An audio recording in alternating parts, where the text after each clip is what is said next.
আসসালামু আলাইকুম। এই নোটটায় মনে করেন আজকে ফ্লোর টাইলস লাগানো অল কমপ্লিট হয়ে গেছে, কিছু কিছু খুশিখাসি কাজ রয়েছে, ওটা পরে করে দেওয়া হবে। এখন এই ফ্লোরটা কীভাবে আমরা করি, মানে কোনভাবে করেছি, এইভাবে আর কি টুকিটাকি কিছু এই ভিডিওয়ে আর কি জানানো হবে। এই ফ্লোরটা মানে এই ফ্লোরটা আমরা লেবেল করেছি, লেবেল করে দেখলাম যে এক মাথা হলো 5 ইঞ্চি, মনে করেন যে 7টা বেঁকা, 5 ইঞ্চি এক করলে প্রায় 1 ইটিরও বেশি মনে করেন যে বালি খাচ্ছে, আর এক মাথায় মনে করেন ছাদে লেগে যাচ্ছে। তা কীভাবে করেছি, এই যে লেবেল করে নিয়ে এবার কীভাবে করেছি এই টুকিটাকি কিছু বিষয় নিয়ে আর কি কথা বলবো। বালি কাইটে দিলি কী হয়, ফ্লোর টালির এইগুলো আর কি। তা এখন ঘটনা হচ্ছে যে আমরা এই ডাইনিং করতেছি, ডাইনিংটা আপনার এক লেভেল দিয়েছি, ডাইনিংয়ের টালিটা এক লেভেল পুরো ডেড লেভেল করেছি করে এখন রুমে যাই দেখি 5 ইঞ্চি মনে করেন প্রায় বালি খাচ্ছে। ডাইনিংয়ে মোটামুটি 3 ইঞ্চি 3.5 ইঞ্চি এক পাশে বালি খাচ্ছে, আর এক পাশে 1 ইঞ্চি মতন বালি খাচ্ছে, 1 ইঞ্চিরও কম কম, প্রায় ছাদে লেগে যাচ্ছে।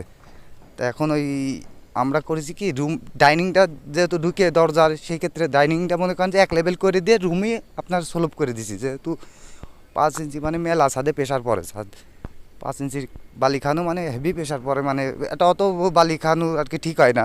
সেই ক্ষেত্রে রুমে যাই আমরা কী করেছি, রুমের মধ্যে যাই আপনার সোলভ করে দিছি হালকা, যা চোখে যাতে না বাঁধে, ওইভাবে করে সোলভ করে দিয়ে আমরা এই নোটটা টাইলস লাগাই দিছি। টাইলসটা কেমন হয়েছে, কীরকম হয়েছে আপনারা একটু কমেন্ট করে। এটা আপনার হলো 4 পিসের সিনারি, 4 পিসের সিনারিটা লাগাইছি, ডাইনিং থেকে হালকা একটু সরাই দিছি, যে ডাইনিং টেবিল বসানোর একটা জায়গা থাকে, যে মানুষ যেরকম মিডিল করে, কিছু কিছু লোক আছে ডাইনিংটা একদম মিডিল করে দেয়, আমরা দিছি মিডিল করে দিনে একটু সরাই দিছি, যে ডাইনিং টেবিল বসে, টেবিল বসলেই দেখা যাচ্ছে সিনারিটা একটু ঢেকে যাবে, যার কারণে একটু সাইডে সরাই দিছি। সরাই দিয়ে যে পিছে যে পরিমাণ বালি খাচ্ছে, তাতে দেখে দেখলাম যে ছাদে এত লোড দেওয়া ঠিক হবে না, অতিরিক্ত মাত্রা ছাড়া বালি খাওয়ালি ছাদে একটা প্রেশার পড়ে। এই কারণে আমরা একটু কী করেছি, রুমের মধ্যে এসে হালকা করে আপনার মনে করেন যে মিনিমাম 2 ইঞ্চি 2.5 ইঞ্চি মতন বেঁকাই দিছি, মানে স্লোপ দিয়ে দিছি, যে বারান্দার দিকে এমনি একটু স্লোপ হয়, বারান্দা একটু স্লোপ হয়, বারান্দার দিকে হালকা স্লোপ দিয়ে দিছি, যাতে বালি একটু কম খায়। মিনিমাম মনে করেন এখানে 5 থেকে 6 বস্তা সিমেন্ট আপনার কম লেগেছে।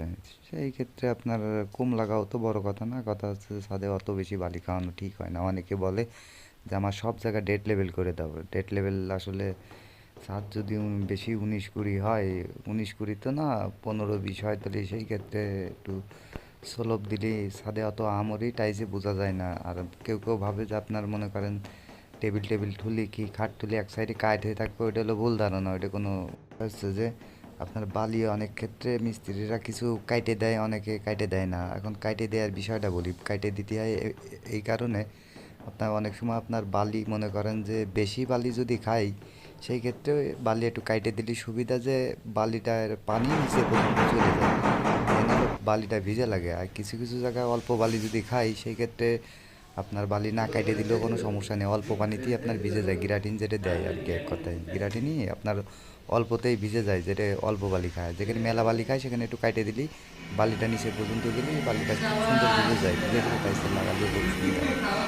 আর দাগ কেটে দিলে ওই দাগটা যে থেকে যায়, এটা হলো ভুল ধারণা। দাগ কেটে দিলে ওই দাগ ভিজে বোঝা যায় না। আপনার টাইস যখন ঘাপায়, বালি যখন নরম থাকে, তখন দাগগুলো কিছুটা মানে বন্ধ হয়ে যায়, ওটা দাগ থাকে না। এই কারণে যেখানে কম বালি খাচ্ছে ওইখানে আপনার বালি কোনো কাটা লাগেনি, এখানে হলো কম বালি খাচ্ছে, এই কারণে কোনো বালি কাটা লাগেনি, এমনিতেই মনে করেন যে টাইস লাগাই দেওয়া যাচ্ছে। আর যে টাইসের তলে আপনার গ্রাটিন দিয়ে, তারপরে পানি দিয়ে, সবচেয়ে বড় কথা আগে পানি দিয়ে তারপরে গ্রাটিন দিলে সবচেয়ে সুবিধা হয়, টাইসটা ভালো মজবুত হয়। যদি ডাইরেক্ট গ্রাটিন দেওয়া হয় তাহলে মনে করেন যে আপনার অনেক সময় গ্রাটিনটা মোটা হয়ে গেলে আপনার টাইসটা ভিতরতে ডব ডব করার ভয় থাকে, এই কারণে আগে পানি মারতে হবে, তারপরে মনে করেন যে গ্রাটিন দিতে হবে। এখনকার সময় বাড়িওয়ালারা মনে করেন ফ্লোর কুপায় নেয় না, ফ্লোর কুপায় নেয় না, বড় টালি হলে ফ্লোর না কুপায় নিলেও আপনার সমস্যা হয় না যদি বড় টালি হয়। কেননা ফ্লোর টালি কোনো সময় উঠে যাওয়ার তেমন ভয় থাকে না, যেরকম অল টালি উঠে যাওয়ার ভয় থাকে। এই জন্য কিছু কিছু বাড়িওয়ালা আছে আপনার ফ্লোর কুপায় না। বড় টালি হলেই আপনার 2 ফুটের উপর হলেই না কোপালেও সমস্যা হয় না, যে পরিমাণ বালি খায় তাতে বালিতেই টাইসটা ধরে রাখে। তারপরে নিজে যদি সেফটি যদি মনে করেন যে না আমি কুপায় নেব, সেক্ষেত্রে কুপায় নিতে পারেন। কুপায় নিলে তো ভালো, ভালোর কোনো শেষ নেই কুপায় নিলে। কারণ ওই জোন বাঁচানোর জন্যই মনে করেন যে কিছুটা লেবার বাঁচানোর জন্য আপনার কুপায় না, কয় এই টাইলস লাগাই দাও, অনেক বাড়ি আছে টাইলস লাগাই দেয়।